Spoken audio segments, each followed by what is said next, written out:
Hello बच्चों, let's see this question.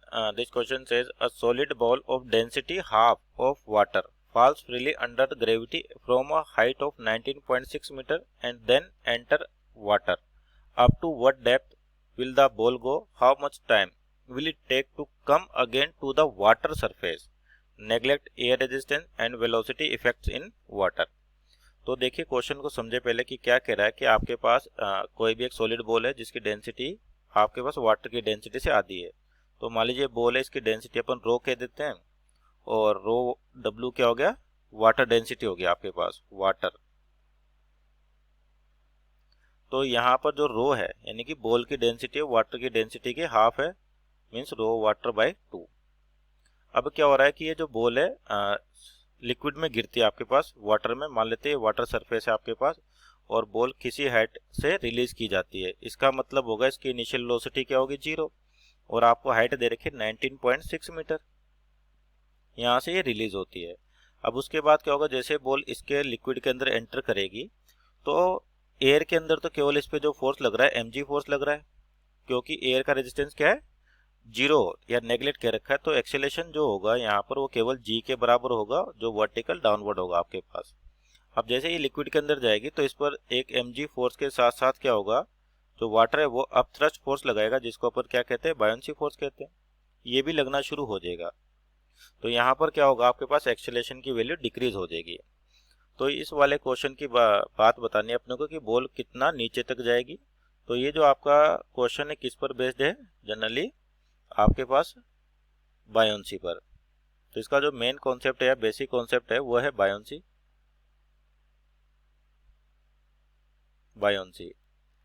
अब एक और कॉन्सेप्ट आपको यहाँ पे दिखाई देगा इसके अंदर कि जब ये एयर के अंदर है तो इसका एक्सेलेरेशन g के बराबर है, वो कांस्टेंट है। अब जब ये लिक्विड के अंदर जाएगी तो यहाँ पर भी जो फोर्स लग रहा है mg लग रहा है और बायोंसी फोर्स लग रही है। बायोंसी फोर्स आपके पास क्या रहेगी, कांस्टेंट रहेगी, क्योंकि पूरी की पूरी बॉल लिक्विड के अंदर जाएगी तो वॉल्यूम डिस्प्लेस क्या होगा, बॉल के वॉल्यूम के बराबर होगा।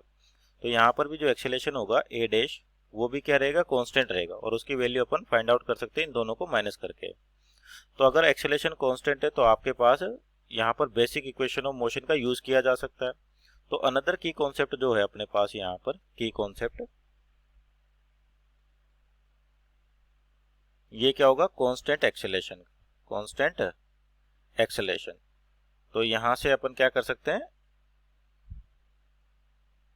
इक्वेशन ऑफ मोशन को यूज कर सकते हैं। अगर आपका एक्सेलेरेशन कांस्टेंट होता है तो इक्वेशन ऑफ मोशन यूज हो जाती है आपके पास। तो सेकंड की कॉन्सेप्ट क्या आपके पास, कांस्टेंट एक्सेलेरेशन, और पहला क्या है आपके पास यहाँ पर बायोंसी, कि कोई भी लिक्विड जब फ्लूइड के अंदर एंटर करता है तो उसके मास में या उसके वेट में क्या होता है, डिक्रीमेंट आता है। किसके कारण आता है, बायोंसी के कारण। तो अब देखते हैं कि यहाँ पर जो आपको कंडीशन दे रखी है कि बॉल जब नीचे की ओर जा रही है तो यहाँ पर एक्सेलेरेशन कितना a डैश और यहाँ पर कितना माना a। तो सबसे पहले सरफेस पे देखें जी, जब बॉल सरफेस पे पहुंचेगी तो इसकी कोई ना कोई वेलोसिटी होगी, मान लो इसको कहते हैं अपन vb। तो बॉल वेलोसिटी क्या हो जाएगी आपके पास, ये होती है अगर फ्री फॉल होता है तो आपके पास जो बॉल वेलोसिटी है वो इक्वेशन आती है 2gh। तो यहाँ पर आपके पास कितना हो गया, √2, g की वैल्यू 9.8 और h दे रखा आपको 19.6 मीटर। तो इसको सोल्व करें तो यहाँ से बॉल वेलोसिटी कितनी आ गई आपके पास, 19.6 मीटर पर सेकेंड। तो ये बॉल वेलोसिटी होगी कहाँ पर, सरफेस पर। अब लिक्विड के अंदर देखें तो आपके पास जो फोर्स लगेगा, नेट फोर्स निकलेगा यहाँ पर, नेट फोर्स ये कितना होगा, mg minus buoyancy force, mg minus buoyancy force. तो ये क्या हो जाएगा आपके पास, mg, और जो बायोंसी फोर्स होता है उसका मैग्नीट्यूड क्या होता है, rho water means density of water into g into volume displace. तो ये वॉल्यूम क्या है, जब ये बॉल इसके अंदर आएगी तो अपने वॉल्यूम के बराबर कंप्लीटली डिप्ड है, तो जो इस बॉल का वॉल्यूम होगा उतने वॉल्यूम का क्या करेगी, लिक्विड डिस्प्लेस कर देगी। तो मान लेते हैं इसका वॉल्यूम क्या लिया अपन ने, v, तो ये वॉल्यूम डिस्प्लेस भी कितना होगा, v होगा आपके पास। तो सेकंड लॉ से अपन यहाँ पर एक्सेलेरेशन निकाले, नेट फोर्स है आपके पास, तो न्यूटन के अकॉर्डिंग जो एक्सेलेरेशन होता है वो होता है force upon mass, force upon mass. तो वाटर के लिए अपन एक्सेलरेशन क्या माना, ए डैश, तो इस डैश की वैल्यू क्या हो जाएगी, नेट फोर्स जो लग रही है अपने पास mg और दूसरी लग रही है buoyancy, means density of water into g into volume displace divide by mass. तो यानी कि ये कितना हो जाएगा आपके पास, g minus rho water into g divide by mass into volume. और ये कौन सा, बॉल के वॉल्यूम के बराबर है। तो वॉल्यूम को क्या लिखा जा सकता है, आपके पास डेंसिटी होती है मास upon volume, mass upon volume. तो वॉल्यूम क्या हो जाएगा, मास अपॉन डेंसिटी। तो इस इक्वेशन को क्या लिखा जा सकता है, जी कॉमन ले लेते हैं यहाँ से, तो बचेगा कितना, 1 माइनस रो वाटर, और मास की वैल्यू क्या हो जाएगी, और या वॉल्यूम की वैल्यू क्या हो जाएगी आपके पास, mass upon volume, mass upon density. तो ये हो जाएगा रो वाटर, और v की जगह आ जाएगा m बाई वी, v की वैल्यू निकालते m by rho into mass. तो क्या होगा, m से m कैंसिल आउट हो गया, और जो डेंसिटी दे रखी है आपको बॉल की वो 1/2 है किसकी, बॉल की, सॉरी वाटर की। तो बॉल की डेंसिटी कितनी है, वाटर डेंसिटी की 1/2 है, यानी कि रो बाई 2। तो आपका 2 पर चल जाएगा यहाँ पर, रो वाटर बाई 2। तो ये कैंसिल आउट हो गया, तो यानी कि यहाँ पे जो a डैश आया आपके पास, इसकी वैल्यू आ रही है माइनस का g। इसका मतलब क्या हुआ, जैसे ही लिक्विड के अंदर बॉल आई तो इस पर जो एक्सेलरेशन लगेगा वो अपवर्ड डायरेक्शन में लगेगा, a डैश, जिसको अपन ने क्या कहा है, a डैश। तो अब यहाँ पर एक्सेलरेशन ऊपर है, वेलोसिटी इसकी किधर होगी, नीचे की ओर होगी। तो वेलोसिटी और एक्सेलरेशन क्या है, एक दूसरे के ऑपोजिट है। तो धीरे धीरे क्या होगा, सरफेस से नीचे आएंगे तो कहीं ना कहीं पर इसकी वेलोसिटी क्या हो जाएगी, 0 हो जाएगी। और मान लेते हैं डेप्थ कितनी है, h। तो इस h की वैल्यू निकालनी है अपने को। तो कैसे निकाल सकते हैं h की वैल्यू, एक्सेलरेशन फिर से कांस्टेंट है आपके पास, तो इक्वेशन ऑफ मोशन का यूज कर सकते हैं। तो आपको इनिशियल वेलोसिटी पता है यहाँ पर, जो अपने पास कितनी है, 19.6 मीटर पर सेकंड, 19.6 मीटर पर सेकंड है। तो इनिशियल पता है, फाइनल पता है, तो अपन इक्वेशन लगा सकते हैं v square minus U square equal to 2as। तो फाइनल तो 0 है, इनिशियल कितनी है, 19.6 का square, 19.6 square into sorry equal to 2 into a की वैल्यू माइनस जी के बराबर 9.8 इंटू एस को क्या माना अपन ने, h माना है।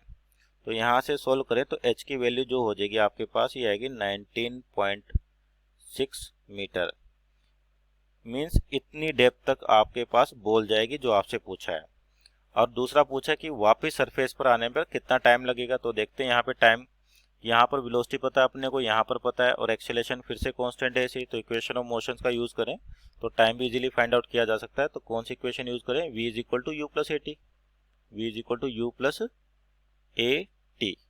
तो यहाँ पर जो फाइनल वेलोसिटी है वो तो 0 है, इनिशियल कितनी है अपने पास 19.6, और डाउनवर्ड डायरेक्शन में तो साइन कन्वेंशन का प्रॉपर यूज करें तो माइनस का प्लस a डैश कितना अपने पास, माइनस का 9.8, और ये ऊपर की ओर है तो आपके पास क्या हो जाएगा, प्लस का हो जाएगा। वेलोसिटी आपके पास किस डायरेक्शन में, इस डायरेक्शन में, और एक्सेलरेशन आपका इस डायरेक्शन में। तो साइन कन्वेंशन का यूज करते हुए इक्वेशन लिखे, इंटू